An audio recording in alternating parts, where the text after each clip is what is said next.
Tonight on KGW News, a Beaverton woman attacked by a stranger in her own home. And I knew that if I didn't get out the front door, I was going to die. Plus, making pay more transparent. The new bill that could even the playing field for job seekers.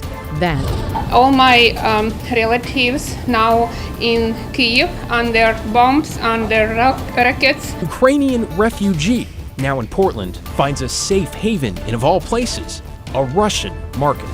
But first, the tiny strips of paper that can hopefully save lives. Your news starts now. And we begin tonight with breaking news out of Washington County. The sheriff's office says one person was shot near a home on La Follette Road that is just south of Cornelius. The victim was taken to the hospital by a Life Flight helicopter. We don't know their condition. Deputies say they do have one person detained and there's no threat to the public. We'll let you know when we learn what may have led up to this shooting. Thank you for joining us. I'm Laurel Porter. And I'm David Molko. Another story we are following closely tonight. A Portland bar which has become one of the first in our area to offer test strips designed to detect fentanyl. That is the powerful synthetic drug that's increasingly become a fatal problem and recently killed two Portland high school students. It's especially dangerous because people often don't know they're taking it. Counterfeit pills can contain deadly amounts of fentanyl. Catherine Cook talked with a nonprofit that's now getting those tests out to bars around the country. Catherine? Well, Laurel, they liken what they're doing to putting out bowls of condoms in the 1980s during the AIDS epidemic, or providing public access to clean hypodermic needles and sharps boxes. And of course, there's Narcan. To them, providing fentanyl test strips is just the latest way to help mitigate a public health crisis. At Star Bar on Southeast Morrison, customers come and go. They get a drink, they have a good time, they keep moving. But now some are pressing pause when they see these at the counter. They reach for one, knowing that what they do with these fentanyl test strips could save their life. It's harm reduction, that's it. It's not condoning it. Bar owner Josh Davis started offering these for free about a month ago. So far, he's had about 160 takers. In Portland, we are the first bar, yeah. It's part of a bigger effort to make these strips more accessible. The tests are designed to detect fentanyl in pills, letting users know what they have. I don't feel like it should be controversial because fentanyl is an issue. It's the #1 cause of death for people age 18 to 45 in this country right now. We just don't think it should take a coroner to tell you that there was fentanyl in the pill you took. Dean Schold and Allison Heller started FentCheck, the nonprofit providing Star Bar with their test strips. Based in Oakland, they're a big reason why you'll find test strips all over the Bay Area now. They're also working with businesses in Philadelphia, New York, and now Portland. This is a call to action for Portland. If you are a venue, we want to work with you. No venue is going to come off as a druggy bar if it's all of us together. FentCheck gets their test strips from Canadian manufacturer BTNX. They cost about $1 to make. To cover that, they ask partnering businesses to make monthly donations. Every single one of our volunteers is a friend, a roommate, a coworker, a colleague, or struggled themselves. This was not a problem 10 years ago. Now, it's a deadly epidemic, killing adults and kids. Fentanyl is a synthetic opioid often found in pill form. It's up to 100 times more powerful than morphine.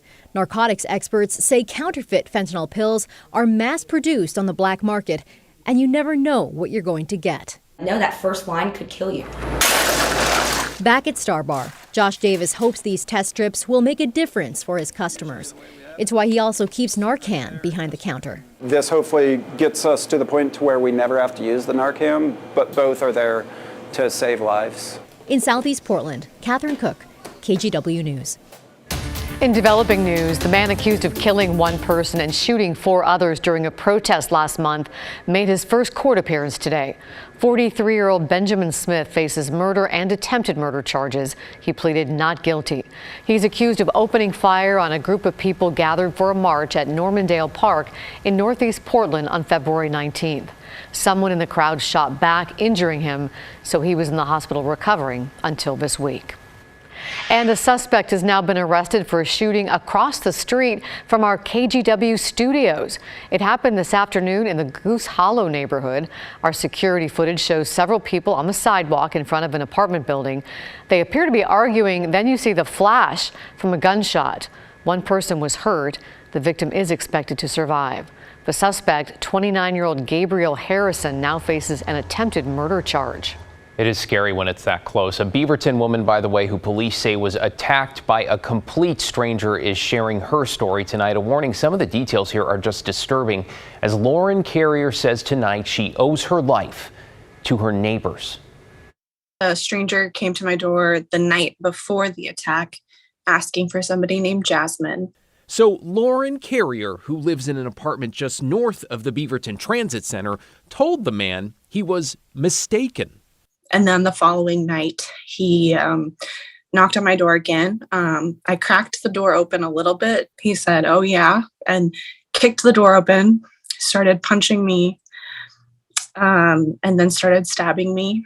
Carrier was stabbed at least 10 times, suffering a broken rib and 2 punctured lungs. She says she fought off her attacker the evening of Friday, March 4th with a baseball bat, then escaped before she collapsed just outside her front door. Luckily, I have amazing neighbors that came to save my life, and they did tourniquets. If it weren't for those neighbors and if it weren't for me fighting, I wouldn't be here talking to you right now. Her alleged assailant, named in court documents as 27-year-old Brian Andrew Aguilera of Woodburn, facing charges that include attempted murder, assault, and burglary. Her neighbors chased him down, Carrier says, and held him until police arrived. I was thinking somebody needs to call my mom and let my mom know. That was the first thing going through my head. And while she's understandably struggling, the nerves in her right arm completely severed, Carrier says she wants to show her 9-year-old she's a survivor. Showing my daughter every day that, anything that happens to you, you can get through it. It takes a lot of willpower and being strong. And she is choosing to speak up to show that strength. Beaverton police say the early investigation indicates no, Lauren Carrier did not know her attacker. The whole thing surreal, she says, and she is so grateful, thanks to those neighbors, that she is alive. Wow, thank goodness. And now to the war in Ukraine, where the country is accusing Russia of forcibly relocating hundreds of thousands of residents to Russia from Ukrainian cities so they can be used as hostages to pressure Kyiv to give up. The claims could not be independently verified, but Russia says the people evacuating there are doing so out of their own free will. This comes as President Biden announced more military support for Ukraine, more sanctions on prominent Russians, and plans to take in up to 100,000 Ukrainian refugees in the U.S. This all came after an emergency NATO summit in Brussels. Ukrainian President Volodymyr Zelensky said today that Russia used phosphorus bombs, which are highly toxic, killing civilians, though the U.S. has not confirmed that. Zelensky told the NATO alliance if it stands for peace, it must do more to save innocent lives. And folks across the U.S. and in our area are determined to do what they can to stand up for Ukrainians. If you were in the Cedar Mill area, you might have caught this. Supporters along the corner of Northwest Cornell and Murray Road waving signs and flags to show they care. It just touched me so much what they're going through. And then Zelensky asked us all to come out in our communities to let our governments know how we feel about the Ukraine situation. So here we are in Cedar Mill. There they are. Okay, this next story really caught our attention, proving that the kindness of people can and will transcend politics, war, really just about anything here. It is about the owner of a local Russian grocery store who is hiring Ukrainian refugees. Her name is Fatima Magomedova. She's the owner of Roman Russian Market in Southeast Portland. So far, she has 5 Ukrainian refugees working in her shop. She's willing to hire more as soon as they arrive. You see, Magomedova immigrated to the U.S. from Chechnya over 2 decades ago. She says she understands exactly what it's like to flee violence, to start over. Olga Pidubna is a lawyer who left Ukraine for the U.S. right before Russia invaded, and she says she is grateful this shopkeeper took her in.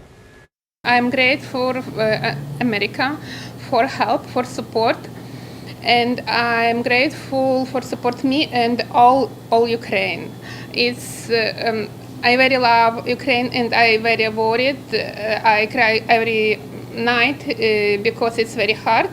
All my relatives now in Kyiv under bombs, under rockets.